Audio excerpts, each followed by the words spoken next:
What's good, everybody? Welcome back to the channel.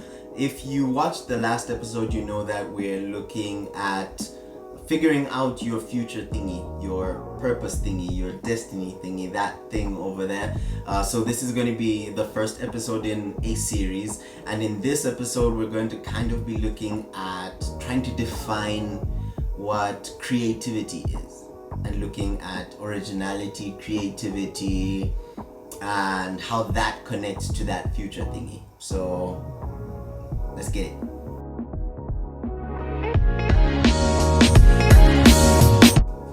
So I'd like to put it to you that whenever you think about your purpose or your destiny in life, I'd like you to consider it not just as a bunch of words, but more like energy, if you will.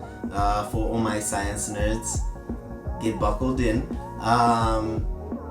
You remember in science, I can't remember which of the sciences it was, most likely physics, the idea of potential energy and kinetic energy and the different types of energies, blah blah blah. I kind of want to focus on potential energy and kinetic. That's kind of how I see your why. Your why is your potential energy. It's a store of ability to be a certain way and to do certain things that hasn't fully expressed yet, but you know at some point it has to be expressed.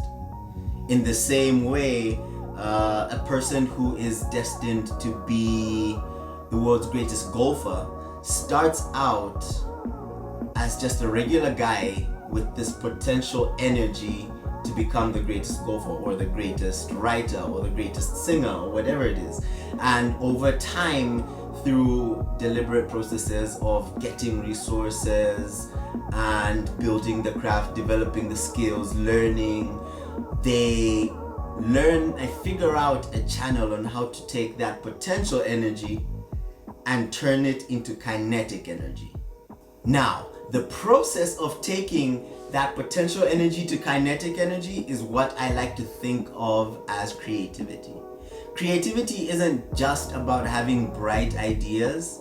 Of course, bright ideas come as part and parcel of being creative and exercising the muscle of being creative, but I like to see creativity as the ability to make something, to create out of nothing from your own originality. That means from the perfect version of yourself, you're able to see something and make it real. That's simple. It's just that for most people, they've worked out the muscle on how to very specifically take a certain idea and make it real for themselves. But ultimately, I genuinely believe every person is creative. We just have to put ourselves in the right positions where we can thrive at converting things from what we can't see to what we can see. If that makes sense to you. You did? You did? You did? It's a certain power to create that is specific and non-specific to each person. So the way that it expresses itself is unique to each person, because each person has their own little spark. Everybody has, it's almost like a flavor. Everybody has a unique flavor to their potential energy, and how that channels, how it expresses itself in the kinetic energy, how it transforms, how it changes forms of energy, if you will. So everybody's flavor is different, but true creativity is just finding that channel for how you express it. So for example, Timbaland, the music producer, the way he channels his potential energy, which is the reason, the why, the idea that he has for something he wants to create, into a beat, is him going into the studio and whatever processes he has to go through, whatever he does to bring that beat to life. to the point where other people can experience it, share it, engage with it, touch it, feel it, mess around with it, record a jam on it, and make the Billboard charts.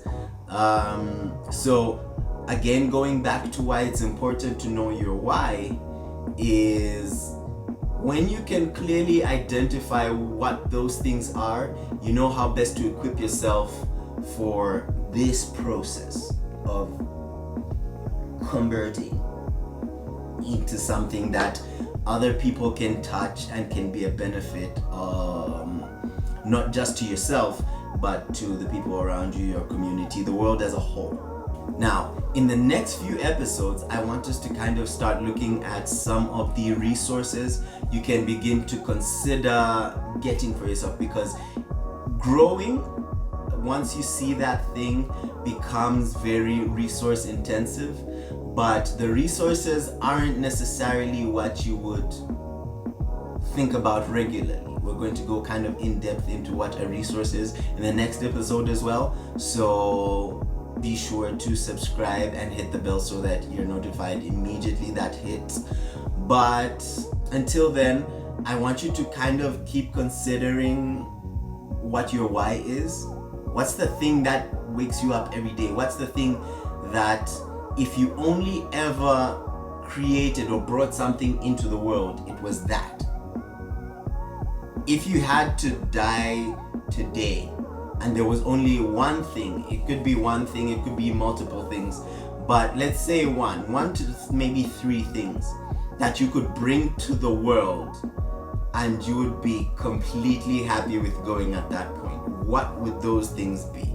Those are kind of certain questions you can begin to ask yourself, certain thoughts you can begin to have, so that you start to kind of see a glimpse for what you're naturally drawn to, because ideally your why is built into who you are. So you have to discover yourself to discover what that thing is, and then build the rest of your life around that thing you've discovered. Now, apart from just knowing what your why is, and this is something that I believe is not emphasized enough, it has to be something you genuinely love. Because at a certain point, once you see it clearly enough, you're probably going to have to dedicate a very large chunk of your life, your time, your resources. You have to give yourself to it for it to grow into everything it can and should be. So you want to make sure, first of all, that you get it right, but after that you have to make sure it's something that you love and are fully committed to. Those have to be in place, because I'll tell you this for myself, is everything that I'm considering now as my life's work, my life's goal, the things I want to be able to express out of who I am, I enjoy doing them. I love them. Of course, for certain things, you kind of have to develop the skills around them, but you have to enjoy the journey of developing the skills. You have to enjoy learning how to hit the high note if you want to sing. You have to learn the process of taking words and using them to write a script. You have to be able to enjoy every single step of the journey, otherwise certain points feel like a drag.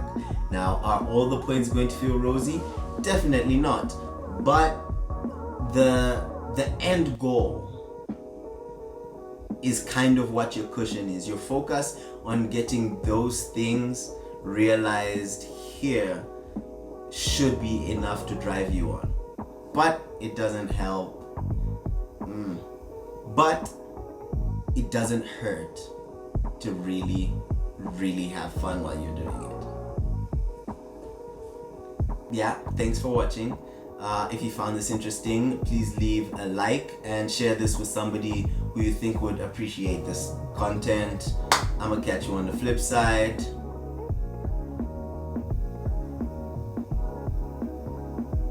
Peace.